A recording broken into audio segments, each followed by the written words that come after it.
You wanted the best. You've got the best podcast, the hottest podcast in the world. The Chris Voss Show, the preeminent podcast with guests so smart you may experience serious brain bleed. The CEOs, authors, thought leaders, visionaries, and motivators. Get ready. Strap yourself in. Keep your hands, arms, and legs inside the vehicle at all times, because you're about to go on a monster education roller coaster with your brain. Now, here's your host, Chris Voss. Hi, folks. It's Voss here from the ChrisVossShow.com, the ChrisVossShow.com. Welcome to the big show, our family and friends, the Chris Voss Show family, the family that loves you but doesn't judge you, at least not as harshly as that one time you took apart your dad's watch and then you couldn't put it back together, and you showed him how great you were at achieving on doing his favorite watch, and he beat you silly and grounded you for a month, which is what my dad did when the two of us tried to do it, me and my brother. But that's a different story for another time and another show. Today we're doing instead of doing brain bleeding, we're gonna do some fire. We're gonna do some fire on the Chris Voss Show, as they like to. The kids say it that way, I think. So we're gonna be talking about fire, and if that doesn't cook you up and light you up, and I don't know, I need some more metaphors for fire. You're just gonna have to deal with it. You're just gonna be burnt to a crisp at this show. That's basically it. So I think you're gonna enjoy it, and if not, see the front desk for refunds. Today we have an amazing gentleman on the show, and we're gonna be talking to him about some of the cool stuff that he does, motivation, et cetera, et cetera. But first, make sure that you go to goodreads.com/Chris Voss, linkedin.com/Chris Voss, youtube.com/Chris Voss, and Chris Voss 1 on the Tickety Talking. Subscribe to that LinkedIn podcast newsletter. That thing is killing it over there. It just grows like a weed. Like every day I go in and I'm like, who the hell keeps subscribing this thing? I thought we used everybody on LinkedIn, but evidently there's definitely a few thousand people on LinkedIn. So there you go. This gentleman comes to us today, and he is with his company. If I can find the right tab here, Dave Albin joins us today. His company is called Firewalk Productions LLC, or as it's known in certain countries, Firewalk. I don't know. That's a horror. That's not even funny, Chris. Anyway, guys, he went to work. It's kind of funny. It's kind of funny. Yeah, that's what we do on the show. We just kind of half die, half kill on the show, and hopefully it's funny. So he went to work. Dave did to the personal development industry by attending a seminar with Tony Robbins in 1995, where he did his first Firewalk. Tony Robbins, there you go.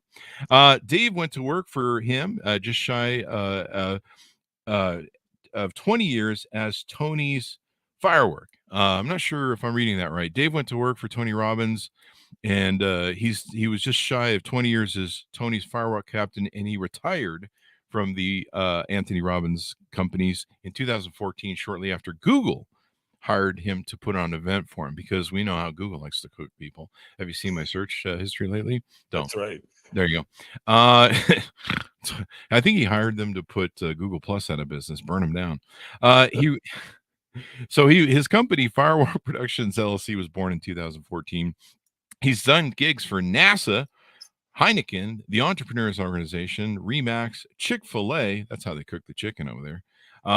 Prove It, Google, NC Corporate Chiropractic Associates. I believe that's North Carolina. I'm not sure who NI is, though. North Illinois. I think that's what it is. Isogen, Heineken, Boone, Blowing Rock, Ash, and Caldwell County Chamber of Commerce. Wayne Dyer. We've all heard of him. YMCA, Tony Robbins, and many others. Welcome to the show. How are you, Dave? Hey, Chris. Thanks for having me, man. There you go. I'm stoked to be here. That's it. If we're going to talk fire, right? There you go. I think you have Heineken twice in your. Do I? Yeah, you got it twice in your bottle. I only have two. Yeah, you got to make sure you're not drinking this stuff while you're writing out the bio. So welcome to the show. You are the number one Firewalk instructor in America. There you go. Well, it sounds right. That's good. That's what they wrote. Now, this is a great way to pick up chicks at the bar, I think. So give us a .com. Where can people find you on the interwebs? Firewalkadventures.com. It's all there. Firewalkadventures.com. So give us, I've kind of thrown it around a little bit, but give us a 30,000 overview of what you guys do over there. We create some of the most powerful, life-changing, paradigm shift experiences in America.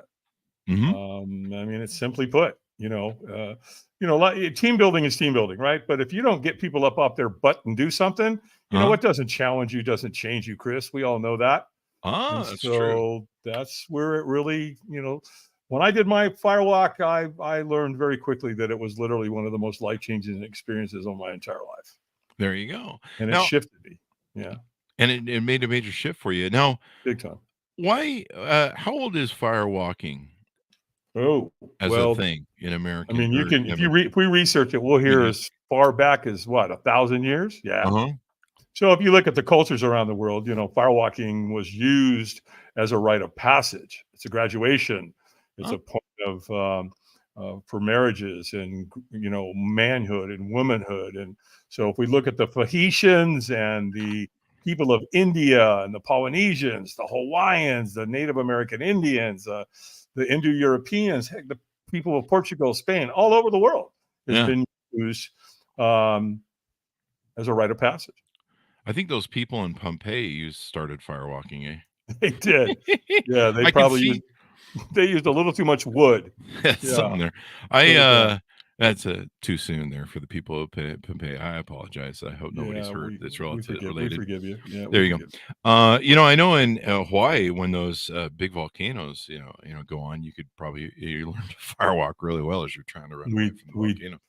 We did. Not just did we Tony's one of the last life master we did the 40-foot firewalk we did on the Big Island on the Kona side at the Waikoloa Hotel. Yeah, so we've done several on the Big Island. When did you do your first firework? Were you attending a Tony Robbins seminar? Yeah. And what year was your first? 95. Holy crap! Wow. Yeah, way back. And so, what did you think? Because a lot of people approach us like, "This sounds like it's gonna burn my feet." I said no. I wanted to go see Tony, but I was like, I'm not going to do that firewalk thing. That's bullshit.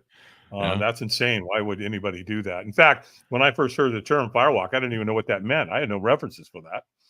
And you get to a Tony event, and he starts. He took the stage at 2, and the next thing I know, Chris, it's after midnight. I've been in a room for 10 hours with this guy, and all of a sudden he goes, "Take your shoes off," and I'm like, "Oh no, sorry, pal, you're not tricking me. No, we're not doing that." And here's my dilemma. I'm in a room with 3,500 people. Guess what they're doing? They're taking their damn shoes off. Wow. So now I either don't take my shoes off and everybody's going to know I'm a chicken shit, or, I take my shoes off and just fake it and go out there and hide in the back. That was my plan. And that's what I went for. However, it gets worse because when Tony takes you out into this big parking lot with 3,500 people, guess what he gets everybody to do before they go out there? What? They start chanting and clapping. So everybody's walking out there. Yes, yes, yes. And it gets worse because when you get out there, he's got African drummers. Really? Oh, yeah. So then it's dun, dun, dun, dun, dun, dun, dun, dun. People are clapping and how do you set this up? Well, they start a big fire early in the day, and that fire's huge. It's like it's 35 feet wide, 70 feet long, and they throw tons of wood on it. I mean, just cord after cord, probably 10, 15 cords of wood. Wow. And so then at the end of the evening, it renders, and that's what they do. That's what they use. So what they do is they take a bunch of wheelbarrows over to that big pit. They load those coals in a wheelbarrow. Then they bring a wheelbarrow in between 2 lanes of sod, of grass. They call it a fire lane. Give it 3 feet wide, 15 to 18 feet long. And then they just take a flathead shovel and they sprinkle those coals on top of that grass. And that's what you walk on. Wow. Now, how do you not get burned? I don't know. People ask me all the time. I'm like, I don't have a clue, man. Why does everybody ask me, right? I just know that I walked on coals that were 1,000 degrees. I didn't burn myself, and I didn't have a clue how. Wow. I just know that I did it. Wow. Here's what I will tell you, though. When you get ready to go and you take that first step, you'll take the second, third, fourth, and fifth. I promise. Yeah, you're going to keep moving. Yeah. Oh, you're going to keep moving. Yeah. And so now you're in the celebration end with, a couple thousand people who are all jumping up and down. It's exhilarating, Chris. Yeah. It is like, I can do anything after I do that. It's like, right? It's like, where's the bus? Let's go. Where's Everest? Come on, people. We got something to do here. Yeah. And but where it got interesting for me, yes, the celebration was phenomenal, but was the next day. The Firewalk's a 4-day event. He does it on day one, the night of, and then day two. This is where it got pretty interesting for me, is that when we all came in that next morning, we're standing in the foyer getting ready to go into the venue. And there's 3,500 people. And I've never seen or witnessed anything like this in my life. People were so getting along with each other. It was so humanistic. Wow. People are laughing and they're crying and they're hugging and they're talking about the Firewalk and they're talking about their fears. I mean, it's beautiful. Yeah. Because, obviously we drank the Kool-Aid the night before. Yeah. Right. So all of us collectively, you get your self-worth, your self-confidence, and your self-belief, and it's elevated. That's why Tony uses it on day one. Yeah. Because then he's got you for day 2, day 3, and day 4. And it kind of minimalizes your fears and phobias and different things you have. Like you kind of look at it and go, geez, everything else is kind of peanuts compared to what I just did. It's magic. It's just, there's a magical something about the fire being the element. And when you look down at those coals and they're bright red, you got fight or flight going on. It's not a question if they're hot, right?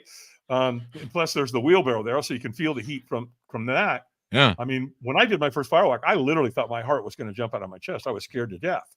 But then 4 seconds later, I'm jumping up and down like I'd won, the lottery. I mean, it's even more than that. It's such an exhilarating feeling. This is crazy. The next day, after, we all went in, later on, I met one of Tony's trainers, a guy by the name of Ted Macy. Sweet dude, great guy. Him and his wife, Mary, both trainers for Tony. And I'm talking to him and I'm like, so you get to come into this environment and be around all this motivation and inspiration on a regular basis. Must be freaking awesome. And he's like, oh, God, yeah. Oh, I get to come here, 8-10 times a year. And he says, hey, let's say, look, see those people standing over there with the black shirts? I'm like, yeah. With the pink writing on the back? Yeah. He goes, dude, they're volunteers. They're just like you. They came, they did a Firewalk, and now they volunteer their time, which Tony uses about 300 of them per event. And he said, so, when you get home, call Robbins Research, get an application, fill it out. Who knows? And I did. And 9 weeks after I filled that bad boy out, I got a letter in the mail that said, Dave Albin, congratulations. You've been selected to crew at the Anthony Robbins Companies. Wow. Well, holy mackerel. Now my foot's in the door. And so they look at, the application's got, like 5 pages. So it looks at who you are and what you do and what you're capable of. And then they kind of decide where they're going to put you in that crew. Well, I had a security background and a military background. So they put me on the security team to help take care of Tony's celebrities.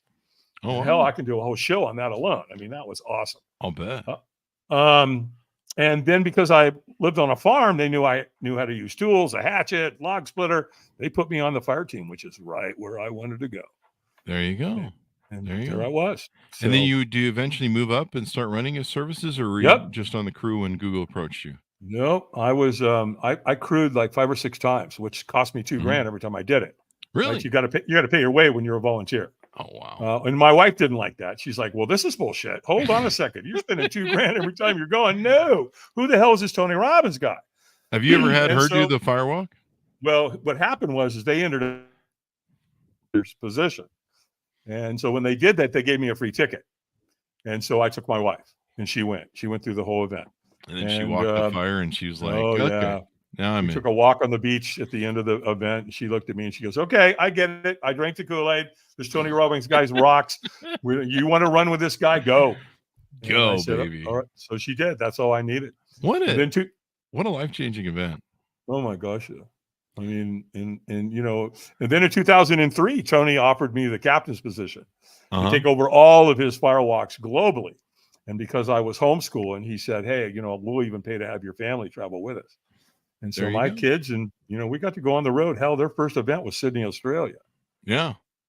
That's got to be fun hanging out with Tony. I mean, he seems like he's pretty motivational. Yeah, he's a pretty inspirational guy. And there's a lot of people in his world. Proximity is everything there. Yeah. Are just some of the most phenomenal human beings I've ever met my entire life. There you go.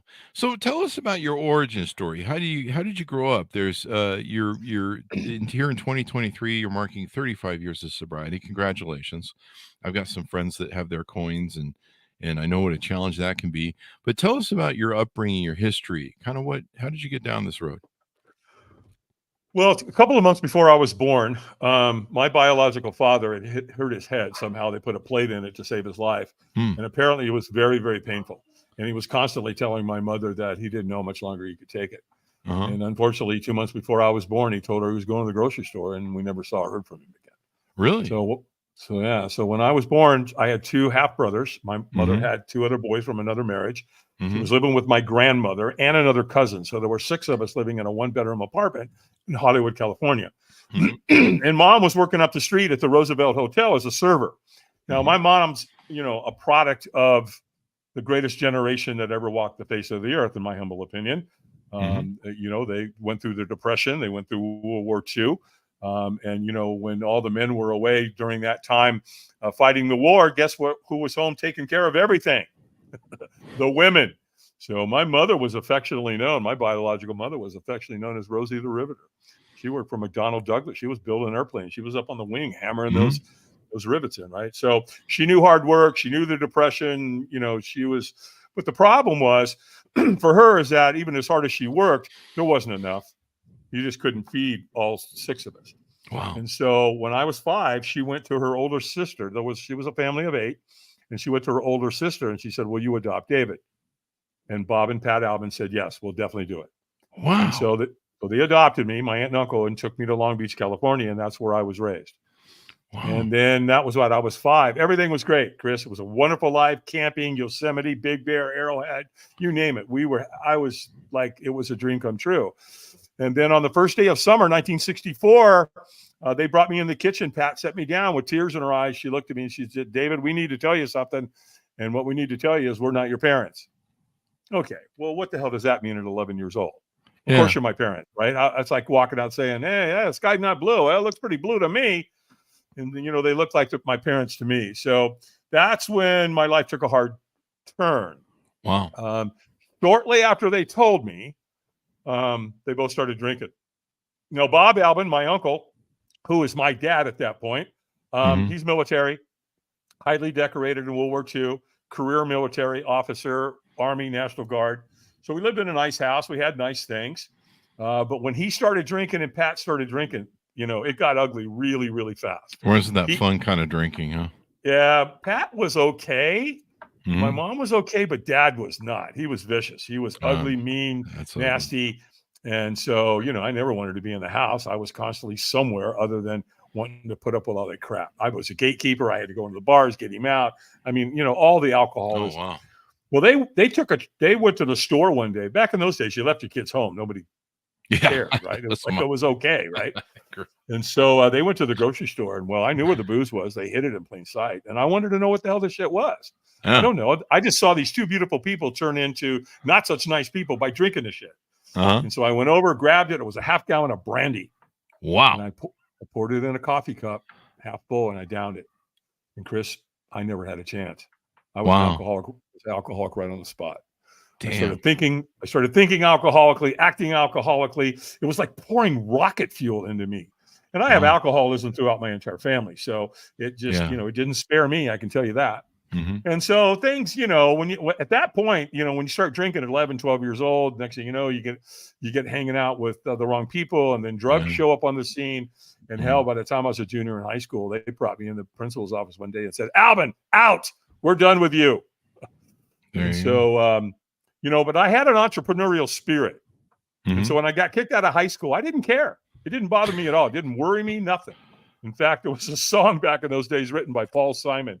And some of the lyrics were, "When I think back of all the crap I learned in high school, it's a wonder I can think it all." Right? Remember You that? and me. You and me, yeah. So, yeah. And again, my entrepreneurial spirit, I had a paper out, right? Mhm. You're running your own business.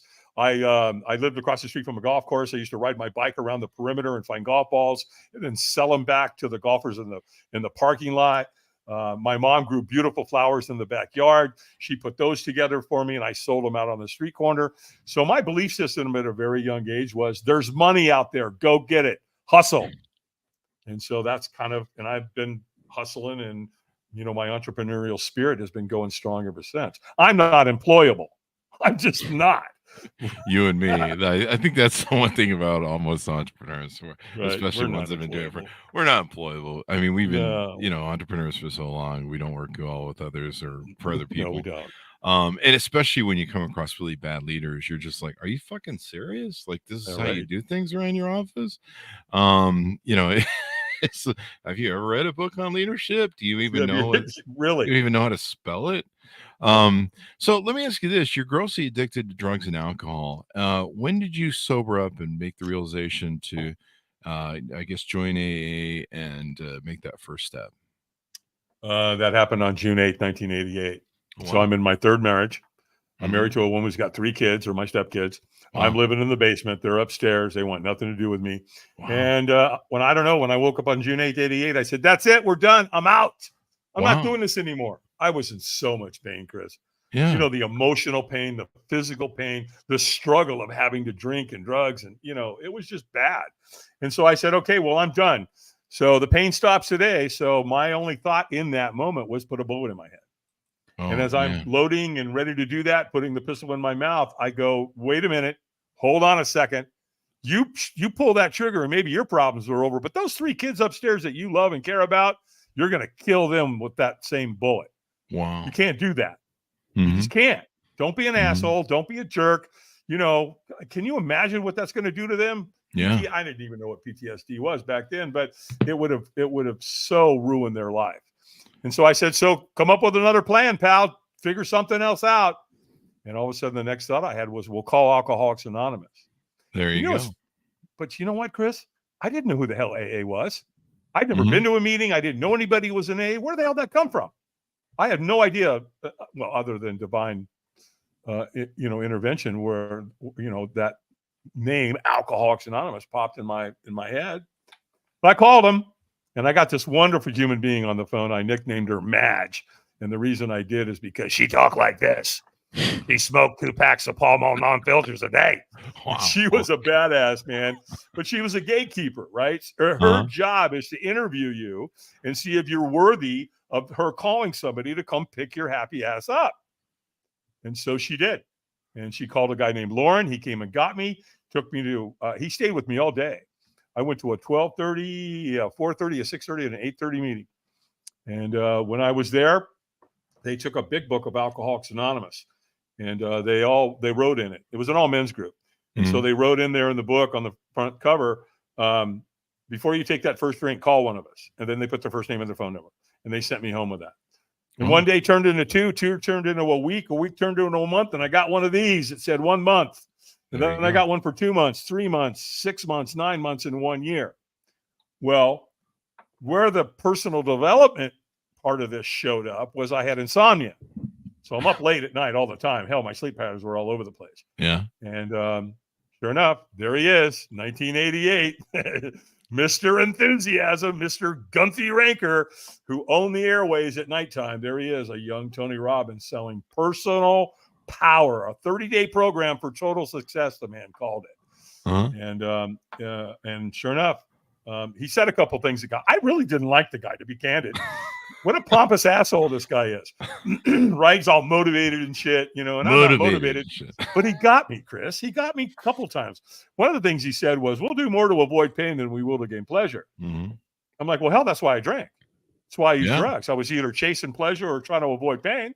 Mm-hmm. But what really got me, he said, the driving force in our life, how we make decisions, is we do them out of inspiration or desperation. I thought, shit, I'm pretty desperate. Maybe I should listen to this guy. There you go. So I did. Broke out my American Express card, bought the program. They sent it to me in a big box, and it came on these little white things called cassette tapes. Yeah, I remember that. You remember those? 8 tracks, reel to reel. I got a lot of the Nightingale Conant things. I think I was on a subscription with Nightingale Conant. Remember that? Oh, were you really? Yeah. Oh, you were all in. Oh, I was all in. Yeah. In fact, I got records of some of the really old guys.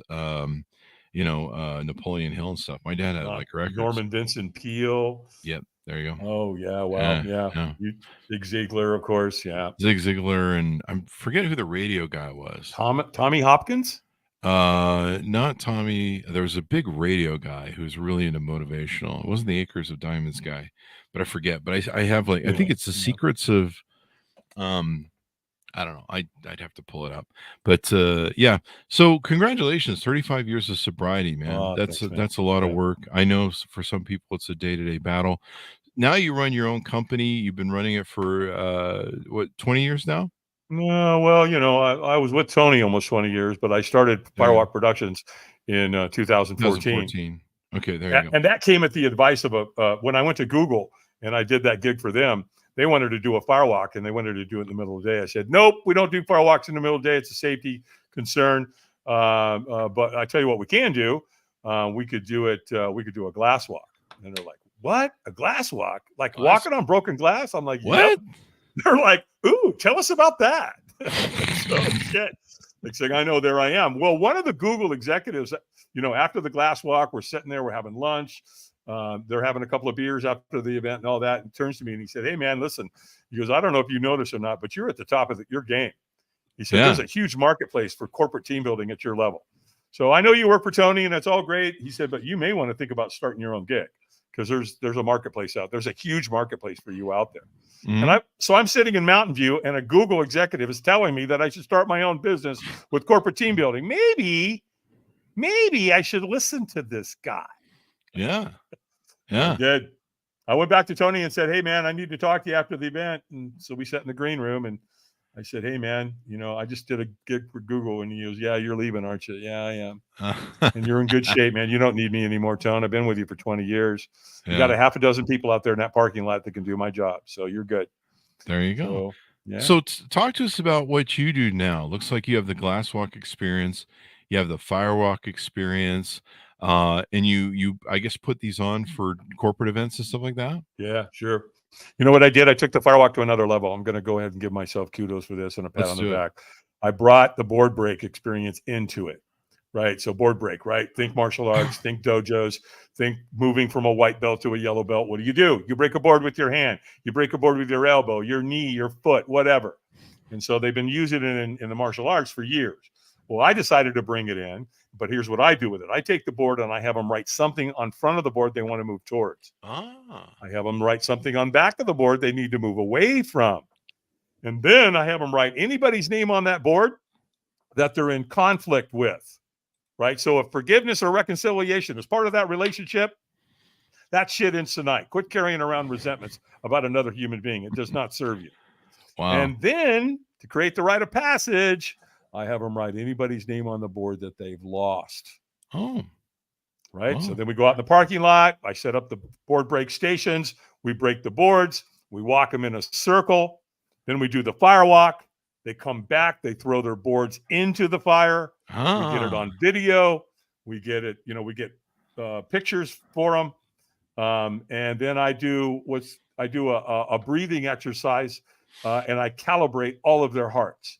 So right after the firewalk, I put them in a group and I take them through a process so that all of their hearts start beating at the same time.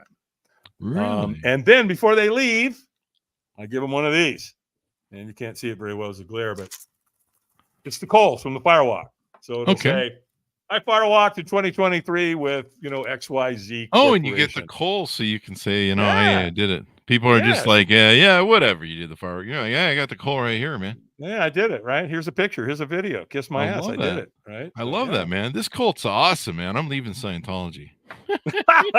What? L. Ron Hubbard? Oh, come on, man. Dianetics? What are you doing here? I'm still trying to get clear. I don't even know what the fuck that means, but I don't know what they keep running checks. That's funny, man. Yeah. I dabbled in it a little bit. I had this really hot chick. I was walking in the park one day and she came up to me and started talking to me. She got me there. So I went through the bull baiting. Huh? Did you? Oh, yeah. I didn't do the bull baiting. I got suckered in one time on a personality test when I was in I was about 20 or something. And they had a little ad. And they're like, hey, you want a personality test? And I'm like, I'll take a personality test. Sure. And so I went in. I think they got me for $5 to buy the book. And they're like, you should come back. And I'm like, I'll read your book and I'll be back. But I grew up in Mormonism, so I already got hooked by one. I already got suckered by one book. Oh God! So you were double whammied. Okay. Yeah, I don't need any more cults. We're done with the cults. But I like your cult. This sounds like a good cult. This sounds like it's not it's not something where it's the Moonies where I'm gonna end up drinking. It's pretty some freaking alcohol. awesome, Chris. I really love is. it. I love it. Yeah, it's an amazing So, experience. what sort of it's pretty much any company reach out to you and work with you and Oh yeah, do we've business done with them you? all. There you I mean, go. I'm every spectrum. I've done high schools all the way up to Google. I There do you a go. lot of work with the EO organization. I think you know who Yeah. those guys are, right? Entrepreneurs Yeah, yeah. Organization. I did 5 gigs for them last year. They just booked South Florida. So we love EO. They're all entrepreneurs. They're all very successful. You can't even get in to the Entrepreneurs Organization without being invited, and then you got to show 3 years financials. You got to grossed at least $1 million a year, or they don't even per year, or they don't even let you in. There you go. Those You've guys are worked fun. with NASA. Yeah. Now here, let me pull this up. I pulled Oh off of my. it. NASA, Google, Notre Dame, Entrepreneurs Organization, Tony Robbins, the YMCA, Chick-fil-A, Remax. In fact, they probably cooked the. I hear they cooked the Chick-fil-A on the Firewalk. Come on, man. Chick-fil-A owns the airways when it comes to chicken. Let's just be There honest. you go. There it is. They do make good chicken. Heineken, a few other people on here. I think I see I've some lost count. Huskies. I don't know. I lost count. Yeah, you lose count after a while. Well, this is pretty awesome. Hilton, Four Seasons, Snowbird, Marriott, Waldorf Astoria, Embassy Suites. So great things. So what if I'm a corporate executive out there thinking, well, what are my people really going to get from this? It seems obvious, but tell us what you see when companies hire you. What you think the company's net benefit is really going to be? Well, typically there's three different times a company's going to call me. One, if there's a total breakdown. It is falling through everybody's fighting, the dissension, mask wearing, vaccines, whatever. Everybody's fighting over shit. And so they bring me in, to bail it out. And so the other time they call me is when things are, they're okay. They're not great. They're not bad. Somewhere in between. And then they call me when they're at the top of their game and they want to take it to the next level. There you go. So most CEOs realize what doesn't challenge you doesn't change you. You're not going to put a bunch of people in a seminar room and talk to them, for several hours and it changed their life. It's just not going to work like that. Navy SEALs don't become SEALs by sitting in a classroom. They become Navy SEAls by putting their happy ass, in the ocean, the Pacific Ocean, off the coast of San Onofre, and let them swim with sharks for 3 or 4 hours. Doing Hell Week. Yeah. Doing Hell Week. That's what exactly. There you go. Right. So that's really the point. There's got to be emotion and there's got to be motion at the same time. There you go. And that's what happens. So you get them up together. And, and I saw that at my first event. I saw what it was like. 1,000 people standing down there in the celebration and after the firewalk, jumping up and down and getting crazy like nothing I'd ever seen. And then the next day, that's when I really knew that it worked. Because I saw the camaraderie. I saw 3,500 people come into that event who didn't know each other, and they were getting along like nothing I'd ever seen or witnessed. And I've never seen it other than my own firewalks or another Tony Robbins seminar. So it works. It's guaranteed to work. Yeah. And, by the time they get to me, they've done the research. They're like, okay, the big thing is that, they're thinking somebody's going to get hurt. Are we going to get sued? Are we going to get hurt? The liability side, when the attorneys get involved, here's what I can tell you. I've walked close to 500,000 people. Wow. Nobody's ever been hospitalized. No one's been sued. Wow. It's not that dangerous. You know what's dangerous? Put your kids in soccer. Hey, that's true. Yeah. Right? Play football, wrestle. Yeah. Yeah. No, it doesn't. I know it sounds really dangerous. What's the worst thing can happen? Burn your foot off and die? Yeah. No. I pulled a hamstring getting off the couch the other day. So well, don't do that. That's serious. I should have just stayed there. Yeah, definitely. Hey, I got an idea for you. I mean, the firewalk thing is awesome, and then you got the glass walk there. What you need to have for when there's contention in offices, you need to have the plank walk. Oh no, Legos. where you basically we all decide, hey, Bob over there's got to walk the plank because his reports suck. Or I like Legos. Put them on Legos. They'll shut the hell up really fast. Yeah, there you go. Do the Lego walk. I like that. We've all stepped on a Lego. You got kids. Every mom out there that's listening right now goes, he's right. I stepped on that damn thing. It hurts. That should be like a birth control device. Yeah. You think you want to have kids and be a parent? Do the Lego walk first. Have prove kids, you can do this. You can do anything as a parent.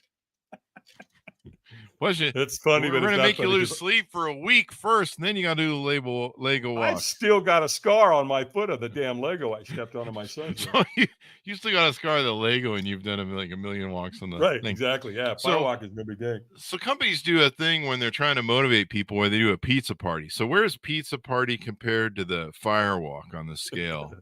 I'm just kidding.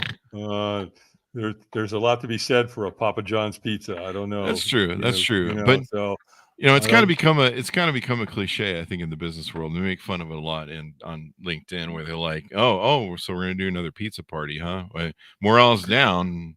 You get Hey, pizza." we're gonna go golfing this year, and John's gonna win the fucking thing again. He Mhm. wins it every single year, that bastard.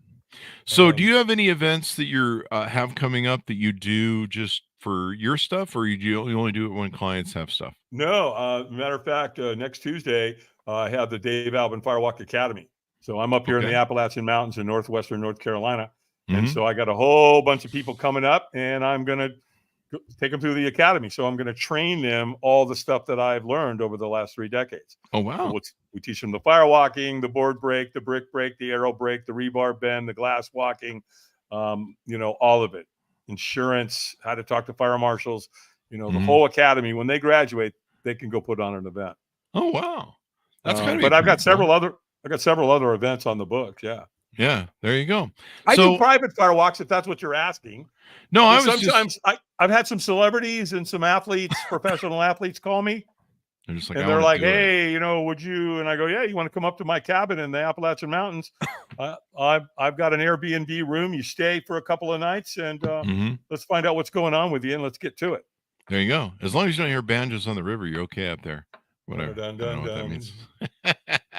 Well, this sounds like a lot of fun and a great way to inspire people, build leadership, build team camaraderie, kind of blow people's minds, get them to that next level thinking and stuff. How can people reach out to you and get to know you, get to try and onboard with you and do business? Again, just go to firewalkadventures.com. Firewalk Adventures is one word.com. It's all there. The academy's there, the glass walk, firewalking, my calendar's there. I'm very accessible. Tell me what's going on with your company. Because I personally, I design the event around the company and what's going on. If they're launching a product or there's been a breakdown, there's culture upliftings, whatever, let me know what's going on and we'll get to it. There you go. There you go. Well, this sounds awesome. We really appreciate you coming on the show, Dave. Yeah, thanks, Chris. I appreciate you having There you me. go. Man. Burning energy, and you were just on fire for the show. Yeah, we were. Absolutely. There you go. Flame on. Flame on. There you go. Thanks, Dave, for coming on the show. Thanks, Monis, for tuning in. Go to goodreads.com/Chris Foss, LinkedIn.com/Chris Foss, YouTube.com/Chris Foss, and Chris Foss1 on TikTok. Thanks for tuning in. Be good to each other. Stay safe, and we'll see you guys.